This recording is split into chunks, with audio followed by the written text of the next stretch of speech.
뜻과 정성을 다해 대림절 첫째 주 예배를 하나님 앞에 드리겠습니다.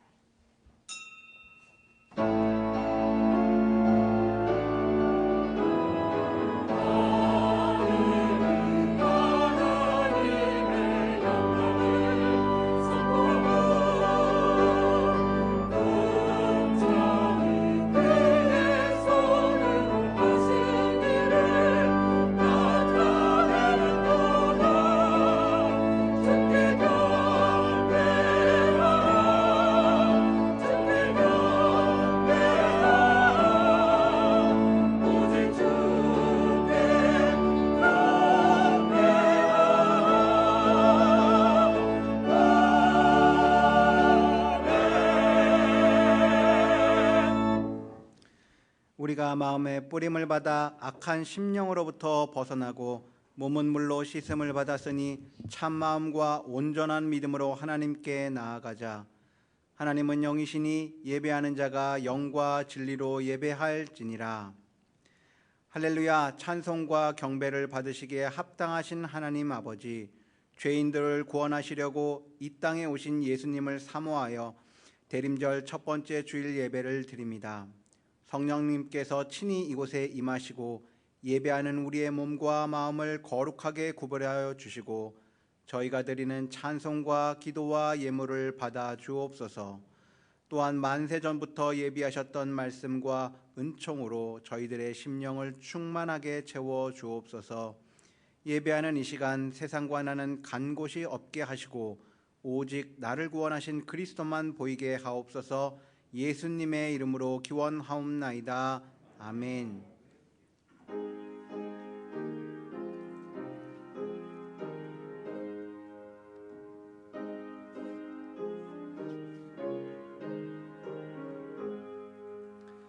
만복의 근원 하나님, 온 백성 찬송 드리고 저 천사여 찬송하세. 찬송 성부 성자 성령.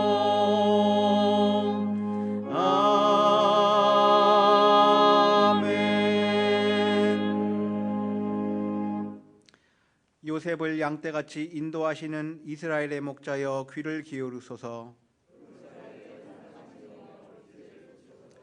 하나님이여 우리를 돌이키시고 주의 얼굴빛을 비추사 만군의 하나님 여호와여 주의 백성의 기도에 대하여 어느 때까지 노하시리이까.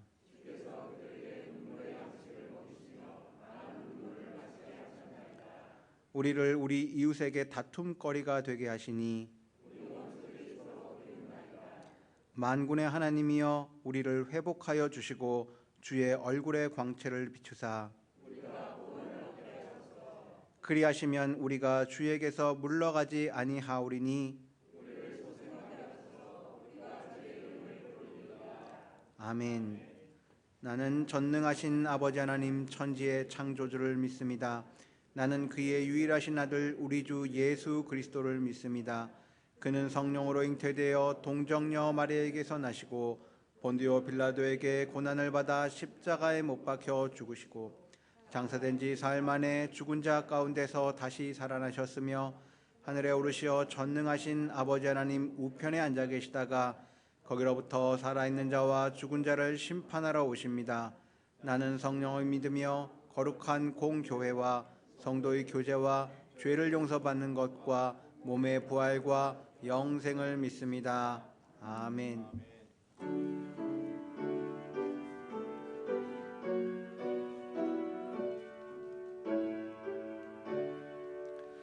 만유의 주 앞에 감사를 드리고 다 경배하면서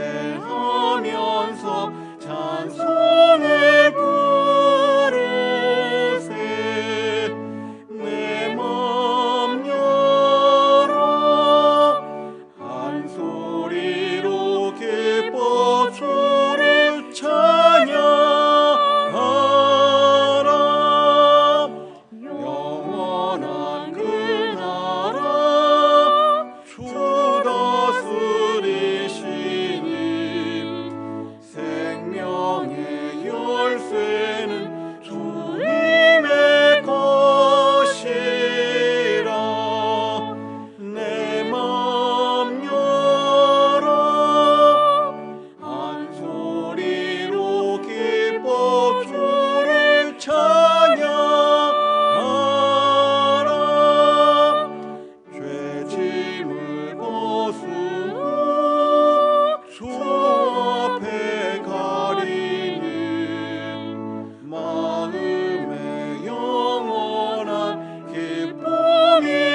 아버지 11월 마지막 주일 대림절 첫 번째 주일로 지키게 하심을 감사드립니다. 죄로 죽었던 우리를 살리기 위해 십자가에 못 박힌 예수님, 그 은혜로 우리는 제사함을 받고 아빠 아버지라 부를 수 있는 특권 주심을 또한 감사드립니다. 그 큰 은혜 가운데 살면서도 우리는 감사보다는 불평의 말이 앞설 때가 많았고 고집과 위선으로 다른 사람을 힘들게도 하였습니다. 초심을 잃지 않기 위해 늘 기도하지만 돌아보니 주님의 영광이 아닌 나 자신의 영광만이 있고 또 섬김을 받는 자리에 머무려고 하는 나를 보게 됩니다. 이런 우리를 용서하여 주옵소서. 코로나 바이러스 전염병이 우리나라는 물론 온 세계로 확산되며 멈추지를 않고 있습니다. 이로 인해 모든 분야에서 일상의 삶이 바뀌고 우리가 드리는 예배 또한 제한적으로 모여드리고 또한 영상으로 드리는 상황이 되어가고 있습니다. 이런 상황이 계속됨에 따라 성도들의 신앙도 편안함에 물들어가고 교회를 향한 발걸음이 줄어들고 있습니다. 하나님 아버지, 코로나 바이러스 전염병에 속히 종식되게 하시고 이런 상황을 계기로 우리의 모습이 이제는 먼저 하나님을 찾는 삶으로 나아가게 하옵소서. 이곳에 성도교를 세우시고 지금까지 함께하신 하나님, 다음 주일이면 교회 창립 50주년 주일이 됩니다. 모든 것 감사드립니다. 하나님의 은혜와 선배들의 헌신과 눈물 어린 기도로 50년간 성장한 성도교회, 이제 다시 50년을 향해 나아가오니 우리 믿음의 식구들 모두 더 많은 기도와 열정으로 하나님 보시기에 더 아름다운 교회 함께 만들어가게 하옵소서. 신흥중 지역의 재개발에 따른 다른 교회 재건축의 과제가 앞으로 펼쳐질 텐데 모든 성도들이 함께 지혜를 모아 잘 감당케 하옵소서. 며칠 후면 수능고사일입니다. 그 어느 때보다도 공부에 힘들었을 수험생들에게 남은 기간 건강케 하시고 마무리를 잘하여 시험을 잘 치를 수 있게 하옵소서. 세우신 담임 목사님, 동역하시는 부목사님들과 전도사님들을 위해 함께하사 교회 사역과 가정의 은혜가 충만케 하옵소서. 거룩한 제단에서 흐르는 은혜로 교회가 번성케 되고 우리들로 하여금 세상을 향한 축복의 통로가 되게 하옵소서. 이 시간 하나님의 말씀을 전하시는 담임 목사님, 성령께서 함께 하시고 말씀을 통하여 우리 한 사람 한 사람이 더욱 성숙한 믿음으로 한 주간을 살아가게 하옵소서. 호산의 찬양대가 올려드리는 찬양이 하나님께 영광을 드리는 찬양되게 하시고 대원들의 삶을 지켜주옵소서. 어떤 상황에서도 우리와 항상 동행하시는 예수 그리스도의 이름으로 감사하며 기도드리옵나이다.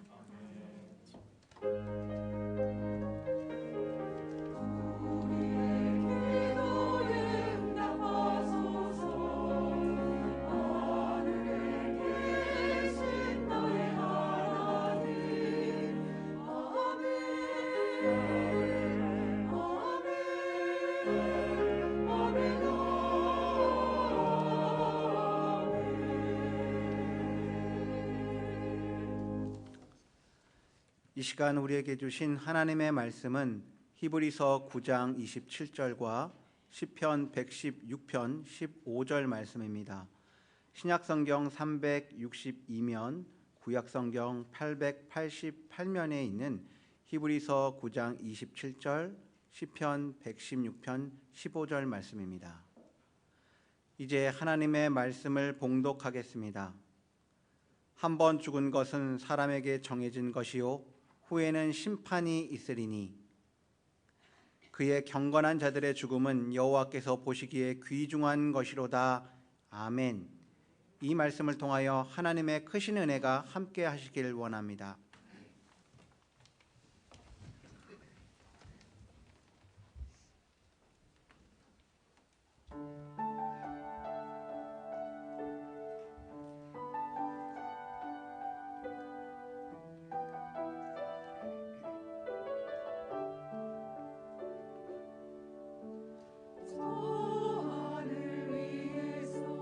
이 낮은 땅으로 온전한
아멘. 아멘. 감사합니다. 할렐루야. 인사 나누겠습니다. 반갑습니다. 참 잘 오셨습니다. 지난주부터 4번 나눌 주제가 소망의 삶이라고 그랬습니다. 첫째 시간으로 고난과 섭리라는 제목으로 말씀을 나눴고요. 오늘은 제목이 뭐예요? 특정해서 우리 믿는 사람, 성도의 죽음이라는 제목으로 말씀을 나누려고 합니다.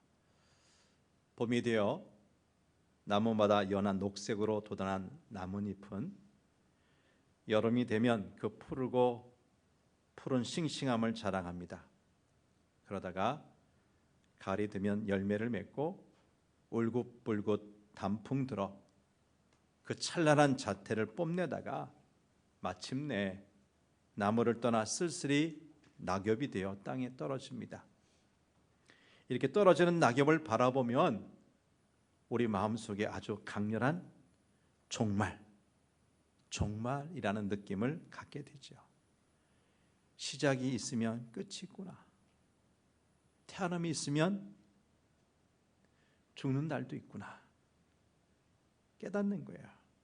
그래서 우리도 언젠가는 이 낙엽처럼 떨어질 수밖에 없음을 마음 깊이 깨닫게 되는 계절이 이때가 아닌가 싶습니다. 옛날 어느 깊은 두메 산골에 젊은 사냥꾼이 살고 있었습니다.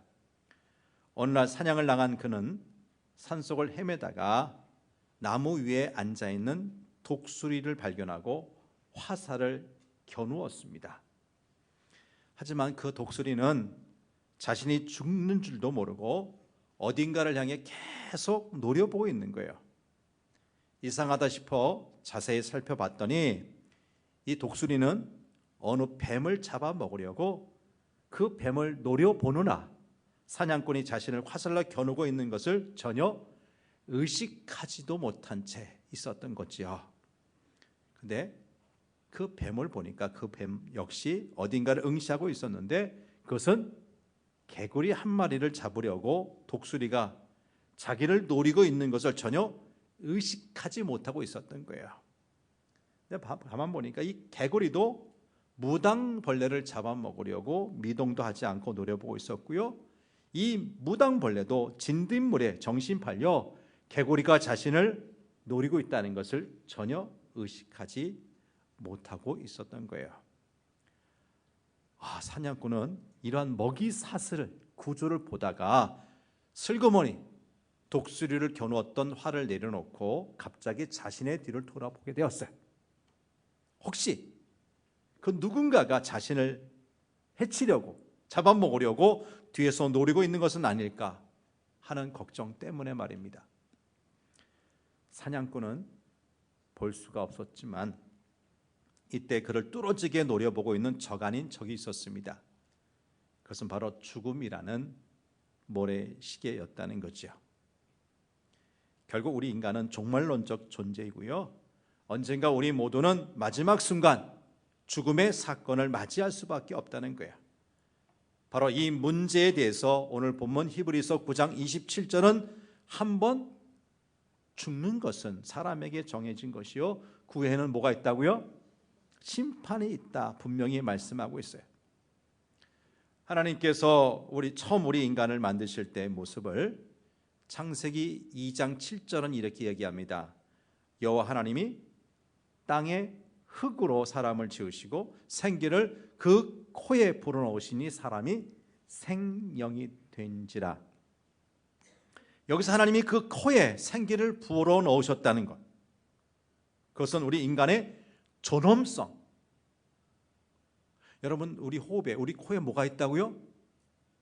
하나님의 호흡이, 하나님의 생기가 들어와 있다는 거예요. 그만큼 우리는 아주 귀한 존재라는 것을 말하고 있고요.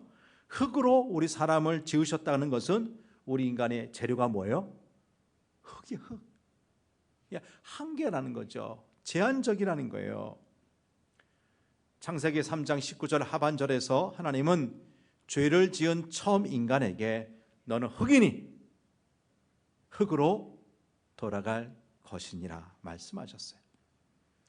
이것은 결국 인간은 제한된 존재이며 죽을 수밖에 없는 존재라는 사실을 알려주는 것입니다. 바로 이것이 우리 인간의 실존적인 모습이에요. 단적으로 말하면 모든 인간은 반드시 뭐한다? 죽는다. 죽을 때가 온다는 겁니다. 근데 이처럼 죽음의 사건은 인간 존재의 엄연한, 아주 엄연한 현실임에도 사람들은 이 죽음이란 현실을 잊어버리거나 혹은 자신의 것으로 받아들이려고 하지 않습니다. 대부분의 사람들은 죽음을 이야기하는 것 자체를 아주 싫어합니다. 우리 교회 안에도 보면 아기 학교, 때로는 어머니, 아버지 학교, 노인 대학 같은 많은 가정사역 프로그램이 있지만 죽음 예비 학교, 죽음 학교는 거의 찾아볼 수가 없어요. 직장에서도 신입사원 연수회나 각종 직무 관련 세미나는 많지만 죽음에 대해서 진지하게 돌아보게 만드는 프로그램은 없어요. 그런데 가만히 생각하면 이것 이상한 일 아닙니까? 죽음의 사건은 모든 인간이 맞이하는 엄연한 사건이고 그 누구도 피할 수 없는 숙명적인 사건임에도 사람들은 이 죽음을 별로 달가워하지 않는다. 아주 멀리하고 있다는 거예요. 사람들이 이렇게 죽음을 싫어하는 것은 죽음이 주는 두 가지 속성 때문일 겁니다. 그 하나는 두려움이고 다른 하나는 부정입니다. 먼저 이 죽음이 두렵다고 하는 것은 죽음이 이 세상의 모든 것으로부터 그 사람을, 죽는 사람을 단절시키기 때문에, 죽음은 아름다운 자연과 풍요로운 현실로부터 우리를 분리시키고 심지어 사랑하는 가족들로부터 우리를 완전히 떨어뜨리기 때문에 이 죽음은 참으로 무시무시하고 공포스러운 것이 아닐 수가 없죠. 다음으로 사람들이 죽음을 싫어하는 이유는 죽음 안에 어떤 부정, 참 이거 부정하다, 이 부정함이 있다고 생각하기 때문이에요. 그래서 숫자 4 있죠. 4라는 숫자, 이걸 죽은 사자와 발음이 같아요. 발음만 같지 뜻은 같나요? 결코 뜻은 같지 않음에도 그냥 발음 같다고 빌딩이나 고층 건물들에는 4층이라고 쓰지 않고 어떻게 써요? 아예 F, 영어의 4, 첫 글자 F를 F층이라고 써요. 그리고 상문살이라는 말이 있는데요, 이것은 상가에 다녀와서 당하게 되는 죽음을 말하는데 죽음 중에서도 가장 위협적인 죽음으로 알려져 있어요. 이렇게 죽음이 가져오는 두려움과 부정 때문에 사람들은 애써 죽음을 외면하고 죽음을 나와 상관없는 저편으로 내몰아서 마치 죽음의 사건이 나의 것이 아닌 양 착각하며 살아가고 있는 것이 오늘 이 세상의 현실 아닌가 싶습니다. 그러나 우리가 이렇게 죽음을 무시하거나 나와 상관없는 저편으로 내몰게 되면 사실상 우리 삶에 아주 치명적인 결과를 가져옵니다. 곧 죽음이 우리 인간에게서 멀어짐에 따라 나는 나에게서 멀어지고, 나라는 것은 태어나고 언젠가는 죽는 존재인데 그걸 무시하면, 죽음을 무시하면 그 본래 나와 멀어지고 인간의 본래적인 의미는 흐려진다는 사실이에요. 이 말은 우리의 삶에서 죽음을 빼버리면 나라는 존재 자체가 흔들리며 죽음에 관한 그 의미가 희미해질수록 죽음뿐만 아니라 태어남과 삶의 본질적인 의미도 모호해진다는 거예요. 그러게 죽음을 무시하면 진정한 의미에서 나는 이미 존재하지 않게 되는 거예요. 그뿐 아니죠. 죽음을 의식하지 않음으로 인해서 우리의 삶은 어떻게 돼요? 죽는 줄 모르고 사니까 지나친 욕심과 경쟁으로 흐르게 되고요, 결국에는 안타까운 종말을 맞이하게 됩니다. 이것은 너무나 가슴 아픈 일이 아닐 수 없습니다. 죽음을 알고요, 내가 지금 죽어가고 있는 것을 인식해서 마지막 순간이 되면 사랑하는 식구들과 마지막 인사, 하직 인사를 하지 않습니까? 하직 인사도 하고요, 사랑하는 자녀들에게 유언도 남기고 그래서 삶을 정돈하면서 죽음을 맞이해야 할 텐데 오늘날 수많은 사람들이 너무나 안타깝게도 자신이 죽는 줄도 모르고 죽어갑니다. 이러한 죽음은 생의 종지부를 찍지 못하는 죽음이요, 결국 인생의 마지막 단계를 살지 못함으로 인생을 완성하지 못하는 죽음이라고 할 것이에요. 바로 이러한 죽음을 가리켜서 품이 없는 죽음이라 할 겁니다. 오늘 이 세상에는 이 품이 없는 죽음이 곳곳에 널려 있어요. 그런데 성경은 죽음을 우리 인간 존재 실존이며 누구나 맞이하는 사건으로 분명히 말씀합니다. 우리 예수님도 분명히 이 죽음을 인식하고 사셨어요. 그의 공생의 동안 3번씩이나 순환을 예고하셨죠. 그리고는 뻔히 죽을 것을 알면서도 예루살렘에 올라가 기꺼이 죽음을 맞이하셨고 너무나 아름답고 보배로운 죽음을 통하여 우리 인류를 구원하셨어요. 죽음을 앞둔 십자가 위에서 우리 주님 마지막 남기신 말씀이 뭡니까? 다 이루었다. 다 이루었다. 예수님은 하나님이 부탁하신 아름다운 삶을 잘 살아내시고 마침내 존귀한 죽음으로 자신의 사명을 완수하셨다는 고백을 다 이루었다라고 하신 거예요. 사도 바울도 참으로 멋진 죽음을 맞이했습니다. 그는 죽음을 두려워하여 피하지 아니하고 오히려 그 죽음을 맞닥뜨려 오히려 힘있고 용기 있고 열정적인 삶을 살았어요. 이런 삶은 죽음을 인식했기에 가능했던 것이라고 볼 수 있죠. 그리고 디모데후서 4장 6절에서 8절 말씀에서 보듯이 이 죽음의 순간이 다가왔을 때 사도 바울이 뭐라고 그래요? 나는 선한 싸움을 싸우고 달려갈 길 마치고 믿음을 어떻게 했다고요? 지켰다. 믿음 지키기가 여간 힘든 상황이 아닐 수 없었죠. 수많은 도전들, 박해들, 그 어려움 중에서도 나는 믿음을 어떻게 했다고요? 잃어버리지 않고 뺏기지 않고 지켰다. 확신에 찬 고백을 남겼습니다. 최선을 다하여 열정적으로 살다가 죽음 앞에 겸허히 옷깃을 여미고 아름다운 모습으로 최후의 순간을 맞이하는 모습은 참으로 경건하기 이를 데 없어 보이지 않습니까?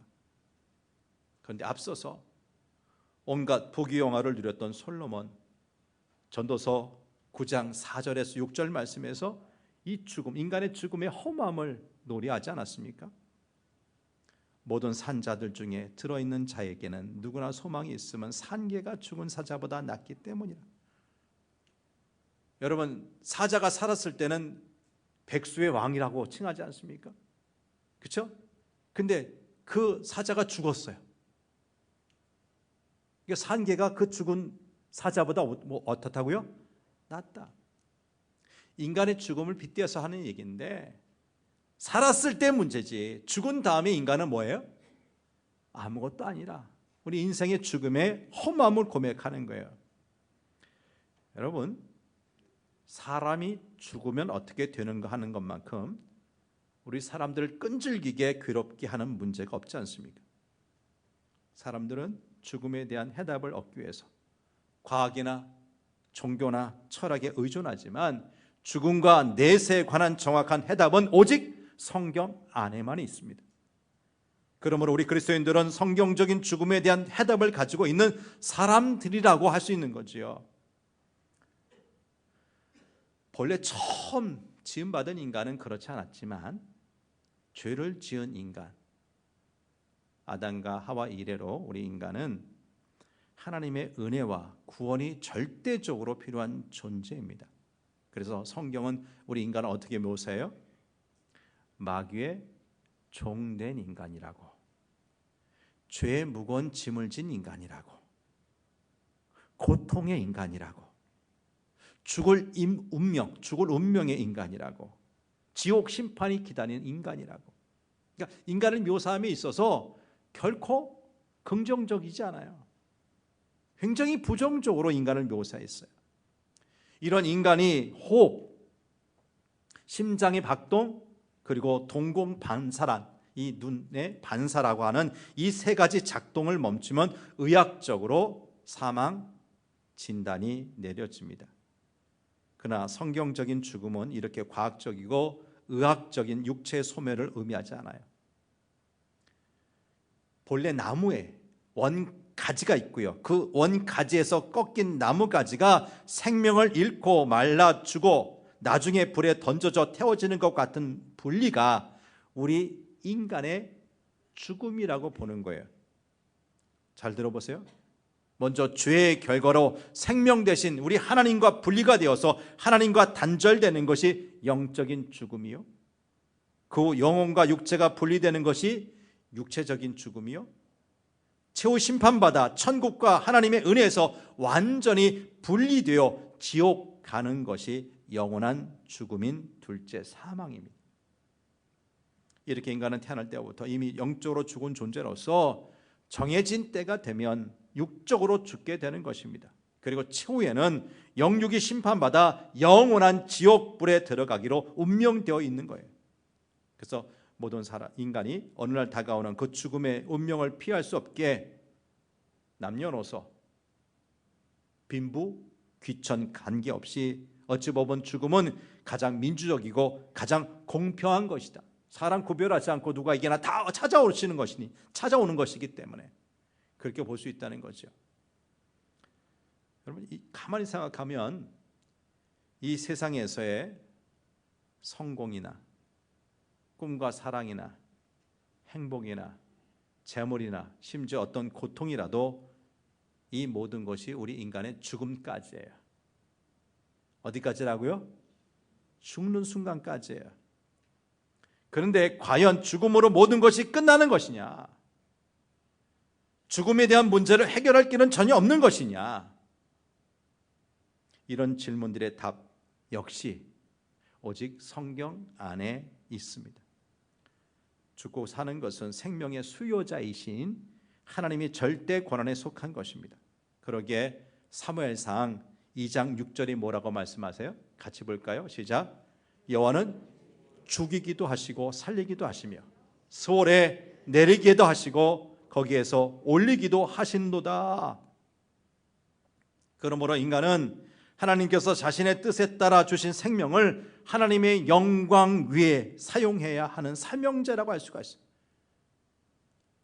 좀 더 구체적으로 성경은 인간의 죽음에 대해서 어떻게 말하고 있는지 살펴봅니다. 앞서서 말씀드린 것을 좀 더 설명하는 겁니다. 첫 번째 죽음은 하나님과 분리되는 영적인 죽음으로 이것은 하나님과 교제하며 사는 영광을 상실해버린 그 단절을 의미한다고 할 수가 있어요. 이 죽음은 죄의 결과로서 온 겁니다. 창세기 2장 17절 말씀 보면 태초에 하나님은 인간을 자신의 형상을 닮은 영적 존재로 창조하시고 그에게 모든 영광을 입혀주시면서 선악을 알게 하는 나무의 열매는 먹지 말라. 내가 먹는 날에는 반드시 죽으리라고 경고를 하셨어요. 그러나 창세기 3장 4절에서 사탄이 찾아와서 하는 말이 뭡니까? 너희는 결코 죽지 않아. 이 과일 따먹어도 괜찮아. 죽지 않을 거야. 하나님과는 반대로 인간을 미혹했습니다. 인간의 비극이 뭡니까? 하나님의 말씀에 불순종하고 사탄의 말을 믿은 것에서부터 시작된 거예요. 그리고 인간의 죄를 지은 순간 그 죄는 하나님과 분리되는 원인 되어 인간의 영혼을 죽게 하였습니다. 야고보서 1장 15절 말씀 볼까요? 시작. 욕심이 잉태한즉 죄를 낳고 죄가 장성한즉 사망을 낳느니라. 우리 예수님의 육신의 동생인 야고보 장로는 욕심과 죄가 사망의 원인이라고 진단했어요. 로마서 5장 12절 시작. 그러므로 한 사람으로 말미암아 죄가 세상에 들어오고 죄로 말미암아 사망이 들어왔나니 이와 같이 모든 사람이 죄를 지었으므로 사망이 모든 사람에게 이르렀느니라. 여기서 사도 바울은 죄의 일반성, 누구나 다 죄인이라는 거죠. 한 사람 때문에 다 모든 사람이 죄를 지었고요. 유전성, 죄가 계속 대를 거쳐서 이어져 간다는 것, 그리고 사망의 원인을 명백하게 밝혔어요. 죄가 사망을 가져온 거예요.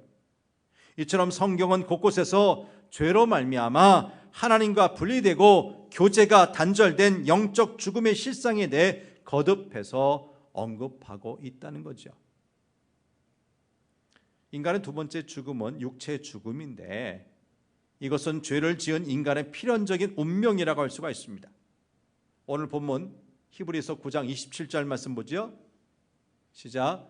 한 번 죽는 것은 사람에게 정해진 것이요 그 후에는 심판이 있으리니. 전도서 3장 1, 2절. 범사에 기한이 있고 천하 만사가 다 때가 있나니 날 때가 있고 죽을 때가 있으며 심을 때가 있고 심은 것을 뽑을 때가 있으며. 누구든지 한 번 죽는다는 거예요. 아브라함이나 모세, 다윗, 세례 요한, 베드로, 바울 등 우리가 흠모하는 믿음의 선진들 때가 되니 예외 없이 다 죽었어요. 근데 여러 번 죽는 것이 아니라 몇 번 죽는다? 한 번 죽는다 말씀합니다. 그러므로 불교에서 주장하는 전생이나 환생은 어불성설이 분명해 보이지 않아요? 시편 90편 10절에서 모세는 채 100년도 못 살면서 1000년을 꿈꾸는 어리석은 인생을 향하여 올해 연수가 70이요, 강건하면 80이라도 그 연수의 자랑은 수고와 슬픔뿐이요 신속히 가니 우리가 날아가나이다 라고 인생의 허무함을 지적했어요. 그렇다면 우리는 한 번뿐인 인생을 어떻게 살아가야 합니까? 여러분, 우리가 마트에서 무슨 물건을 샀어요. 사서 보니까 마음에 들지 않아. 아니면 물건에 뭐 하자가 있어. 어떻게 하죠? 환불하든가 물은다는 거죠. 아니면 뭐예요? 아주 돈으로 이게 다른 물건으로 교환할 수가 있어요. 근데 여러분, 우리 인생 한 번 주신 인생 나 싫습니다 물을 수 있어요? 내 인생 다른 인생으로 바꿔달라고 할 수가 있어요? 그럴 수가 없어요. 그러기에 우리는 제대로 뜻깊게 살아야 한다는 거죠. 그것은 곧 죽음에 대하여 준비를 하는 것입니다. 우리 이 땅에서 영혼을 위해 준비한다면 그 인생이야말로 보람 있고 가치 있고 영광이 넘치게 될 것입니다.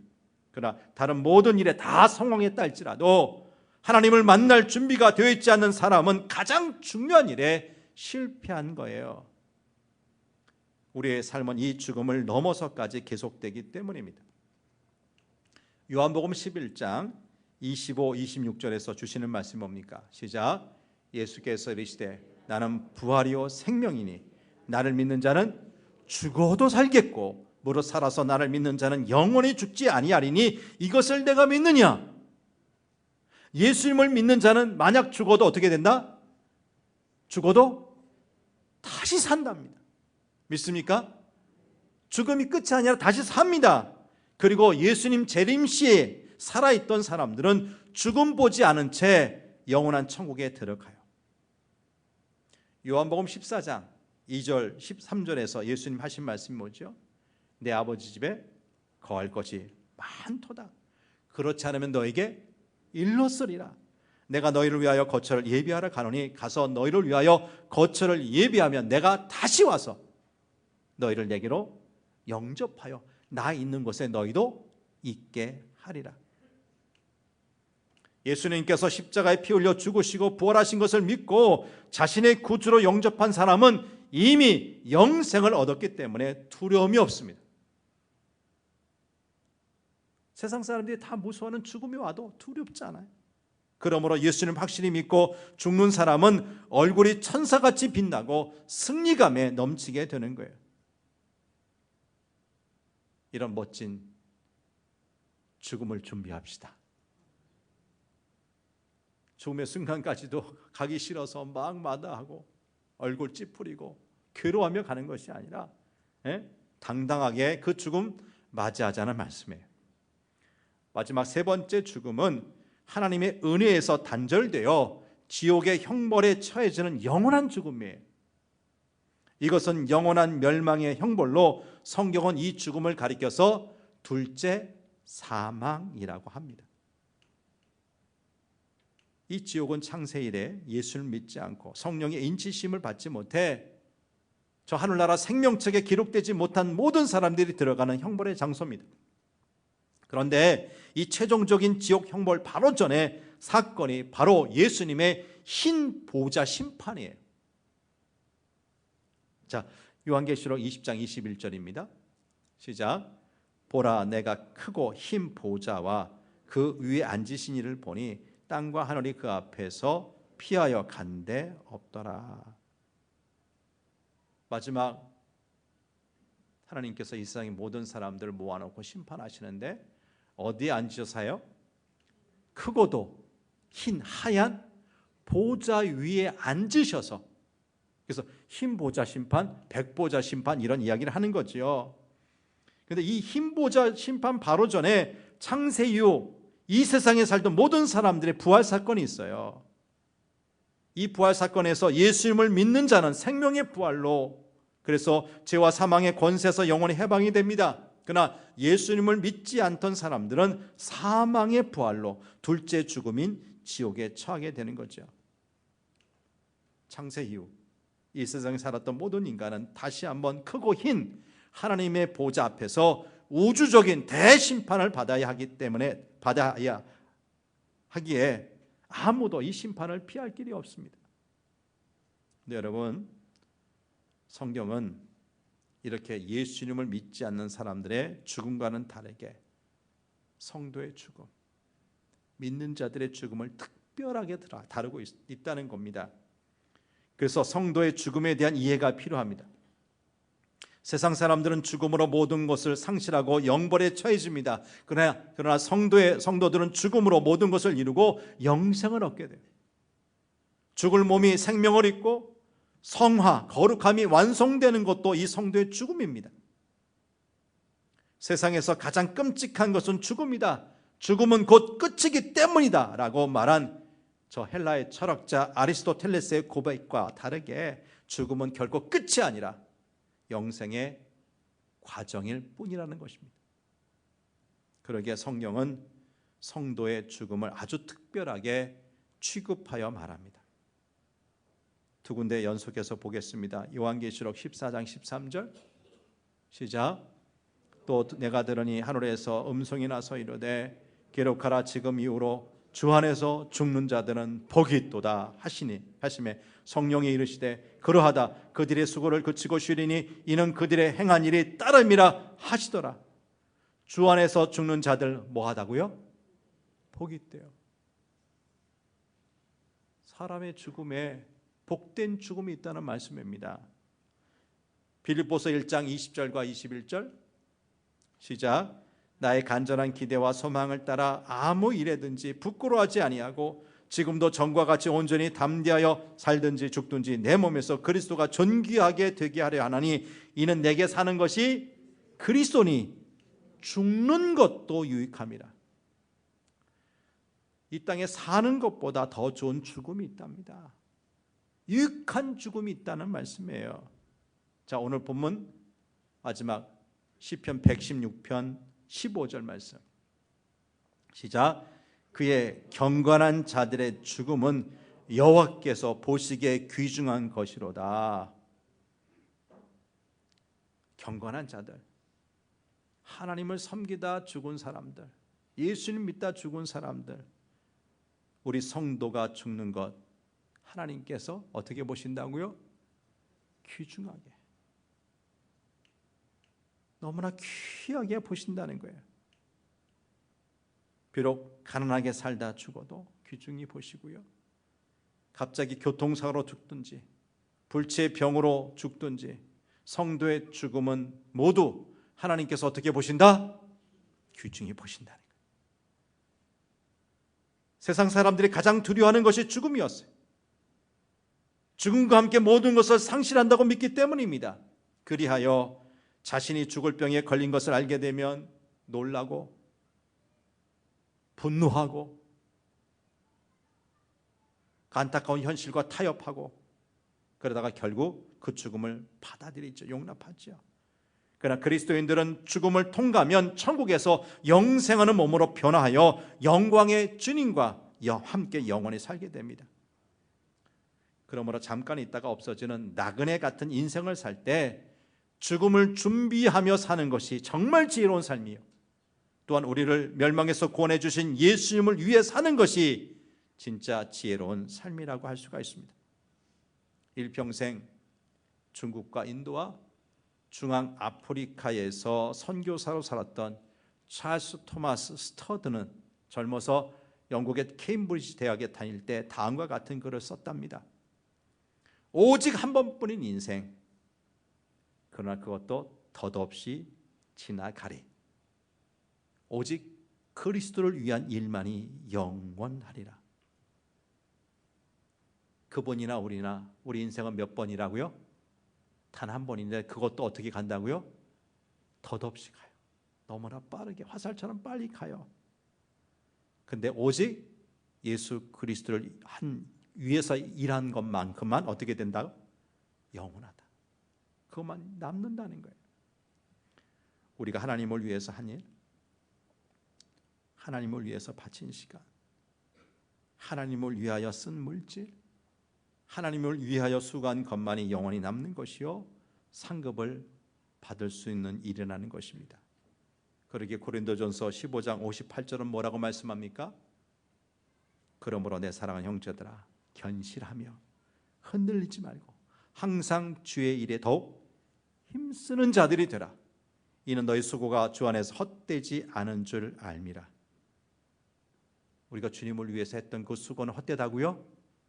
결코 헛되지 않답니다. 아래에 있는 계시록 14장 13절 시작. 또 내가 들으니 하늘에서 음성이 나서 이르되 기록하라. 지금 이후로 주 안에서 죽는 자들은 복이 있도다 하시매 성령이 이르시되 그러하다. 그들의 수고를 그치고 쉬리니 이는 그들의 행한 일이 따름이라 하시더라. 사랑하는 성도 여러분, 이 시간 저 여러분은 인간의 죽음에 대해 주님께서 어떻게 말씀하시는지, 성경 곳곳에서 뭐라 말씀하시는지 듣고 깨달은 것이 있으리라 믿습니다. 부디 생명의 주님을 믿는 우리 모두는 주 예수 그리스도를 위하여 사는 것이 지혜로운 삶이요, 죽음, 누구에게나 다가오는 그 죽음을 바르게 대비하는 것임을 알고 주님께서, 하나님께서 귀중하게 보시는 죽음의 주인공들 되시기 간절히 바랍니다. 하나님 아버지, 우리가 아프면 병원 가서 진료받고 약 먹고 건강해지기를 바랍니다. 지금 코로나 사태가 인류를 옥죄는 것도 바로 그것이 우리를 잠시 아프게 하고 낫는 것이 아니라 자칫 잘못하면 생명까지 앗아가기 때문에 너무나 많은 사람들이 이 코로나 바이러스로 고통당하고 있는 것 아니겠습니까? 하나님 아버지, 우리 인생은 이렇게 사는 것, 생명을 참 위해서 애쓰는 그런 나날이지만, 그러나 우리는 언젠가 우리에게 다가오는 죽음을 피할 길이 없는 연약한 죄인이라는 것도 깨닫게 됩니다. 그러나 주님, 우리가 하나님의 자녀로 인침받고 성도로서 이 땅에 산다는 것은 죽음이 끝이 아닌 우리 다음에 영원한 생이 우리에게 준비되어 있다는 것을 말씀하기에, 우리는 이 성도의 이 죽음이 끝이 아닌 영원한 삶으로 이어지는 어떤 관문이라고 믿는 것입니다. 하나님 아버지, 그런데 어떤 사람의 죽음은 개죽음이요 하찮은 죽음이 있는가 하면, 또 어떤 사람의 죽음은 하나님께서 아주 귀하게 보신다는 것입니다. 주 안에서 수고했던 것이 결코 헛되지 않게 하신다는 것입니다. 이 귀한 믿음을 갖고 살게 하여 주옵소서. 그것이야말로 우리 주님께서 원하시는 죽음을 향해 걸어가는 바른 성도의 삶의 태도요 자세가 아닐까 싶습니다. 정말 그렇게 삶으로 말미암아 언젠가 주님 앞에 가서 우리가 하나님 앞에 당당히 설지언정 둘째 사망의 그 형용할 수 없는 그 고통에 떨어지는 어리석은 자들이 우리 가운데 하나도 없도록 우리 모두와 함께하여 주옵소서. 우리 모두의 생명의 구원자가 되시는 거룩하신 예수님 이름으로 기도하옵나이다. 아멘.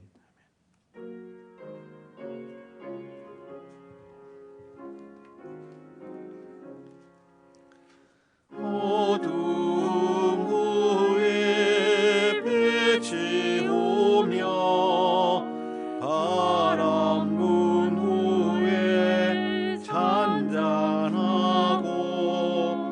소나기 후에 햇빛 나며 수고한 후에 쉼이 있네.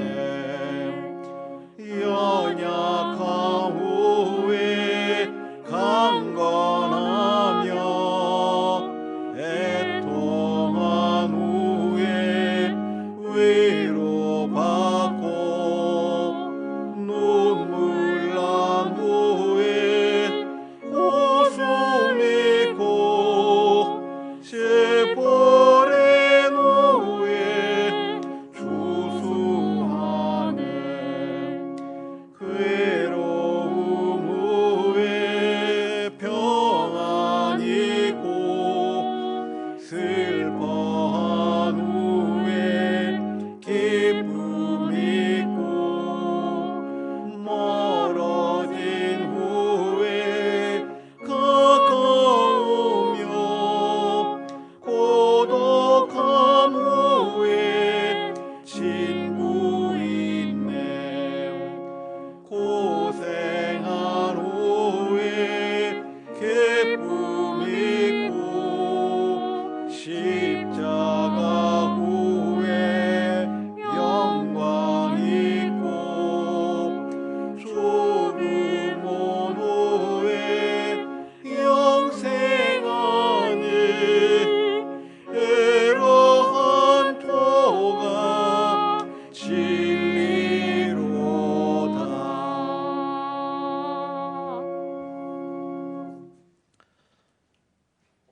하나님 아버지, 완연한 겨울의 문턱에 들어섰습니다. 낙엽도 다치고 영하의 날씨, 우리 몸도 마음도 움츠러지는 계절입니다.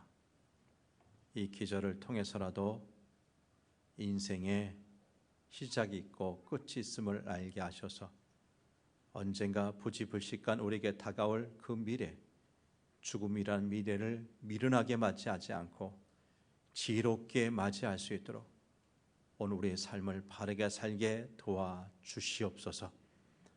하나님 아버지, 이런 가운데 우리를 불러주시고 하나님의 자녀 사모사 이 거룩한 예배 자리에 오게 하신 하나님 은혜에 감사하면서 귀한 님을 봉헌하는 시간 같습니다. 매 순간마다 하나님 주신 힘과 능력과 공급하시는 것이 있기에 살아왔습니다. 그 중에 일부를 구별해서 11조 예물로 드립니다. 주일헌금, 여러 가지 제목의 감사헌금들, 선교, 구제, 장학 그리고 비전헌금에다 참여하오니 우리 주님 기쁘게 이 모든 예물 받아 주시옵소서. 이 헌금에 우리의 간절한 기도의 제목들이, 마음의 소원들이 담겨져 있습니다. 우리의 모든 것을 불꽃 같은 눈으로 감찰하시는 주님, 우리 마음의 소원을 아시오니 하나도 땅에 떨어지지 않고 응답되게 도와주옵소서. 그래서 더 좋은 것으로 더 풍성하게 하나님께 드리게 하시고 힘들고 어려운 이웃들과 나누며 살게 하여 주시옵소서. 이 귀한 헌금은 이 땅에 하나님 나라 확장되는데, 죽은 영혼 살리는데 귀하게 쓰여지게 하여 주옵소서. 감사드리며 예수님 이름으로 기도합니다. 아멘. 아멘. 교회 소식 전합니다. 주보를 참조하시고 들으시길 바랍니다. 교회력으로는요, 대림절이 한 해 교회력의 시작입니다. 그러니까 교회 절기를 따지고 보면 예수님의 다시 오심을 기다리는 이 대림절이 한 해 이미 시작을 알리는 겁니다. 믿음으로 새 출발합시다. 옛 생각 벗어버리고 새로운 피조물 된 것 감사하면서 올 한 해 정말 귀하게 하나님께 예배하는 그런 정신으로 살아가시기를 축복합니다.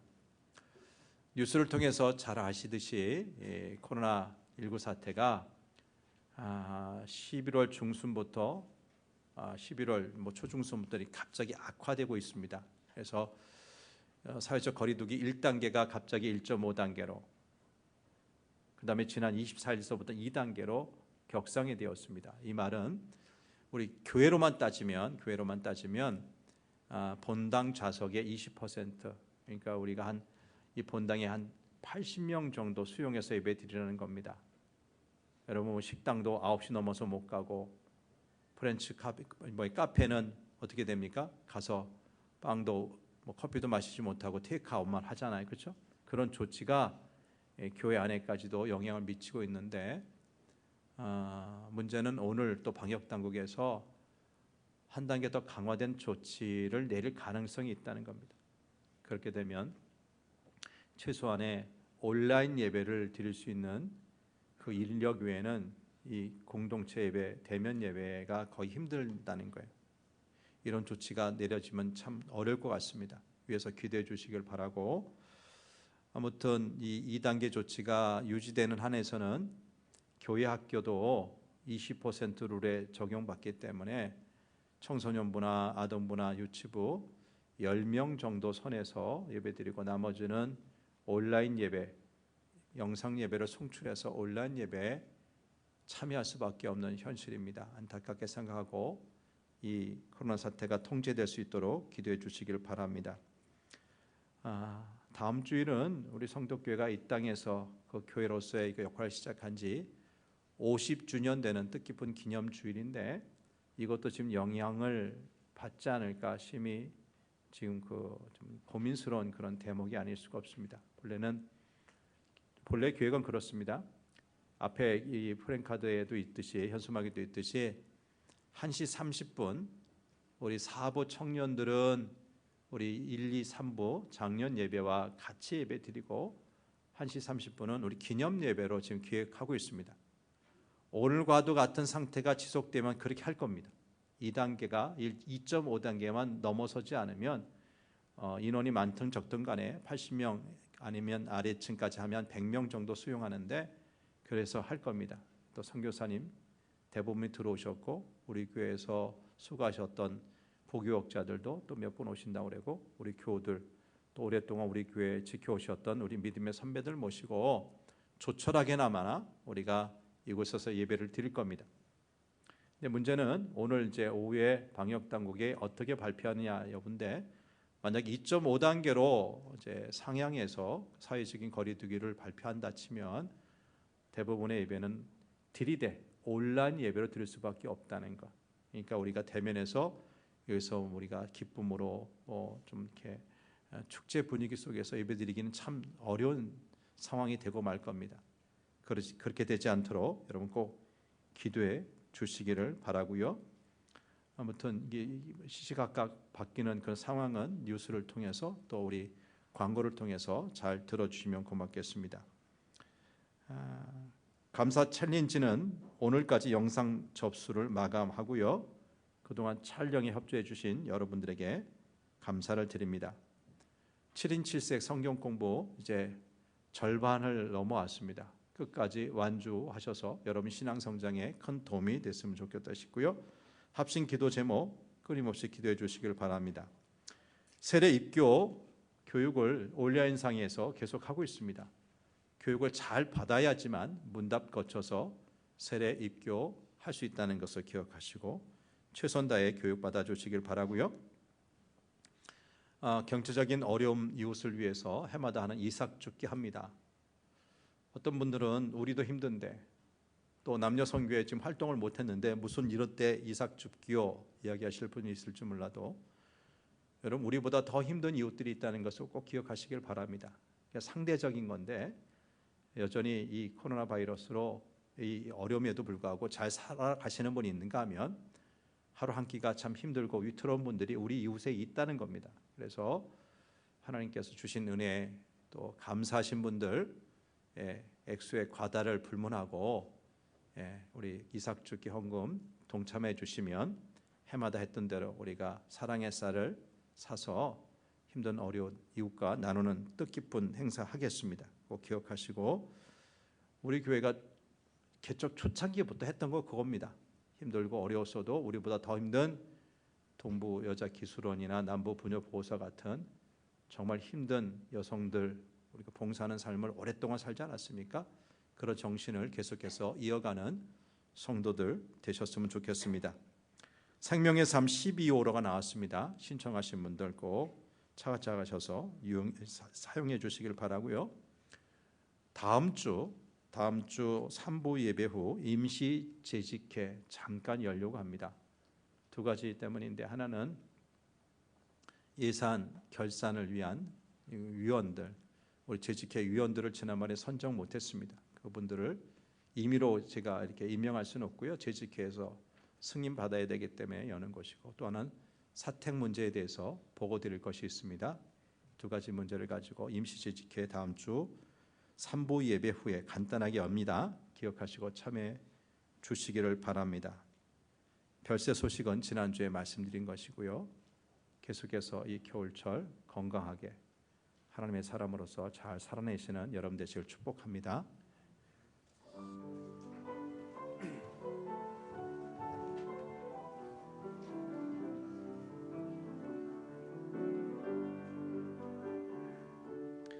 나의 사랑, 나의 생명, 나의 하나님, 영원토록 정성 다해 사랑합니다.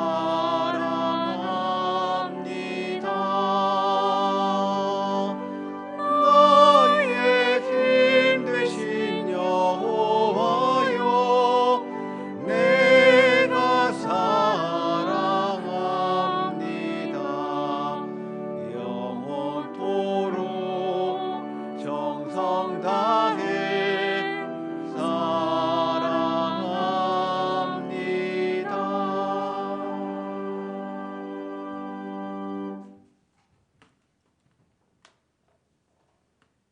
지금은 우리 구주 예수 그리스도의 은혜와 하나님 아버지의 넓고 크신 사랑과 보혜사 성령님의 교통하심과 충만하심이 모든 것에 시작이 있으면 끝이 있고 날 때가 있으면 죽을 때가 있다는 성경인 진리를 깨닫는 것.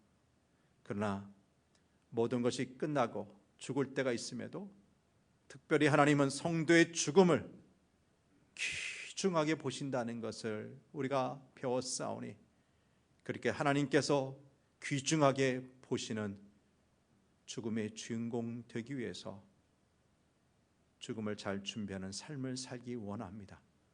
다짐하며 이 성전 나서는 모든 하나님의 사람들과 저들의 가정과 하시는 일터 위에 우리 호산나 찬양대 위에 영원히 함께 하시기를 간절히 축원하옵나이다. 아멘.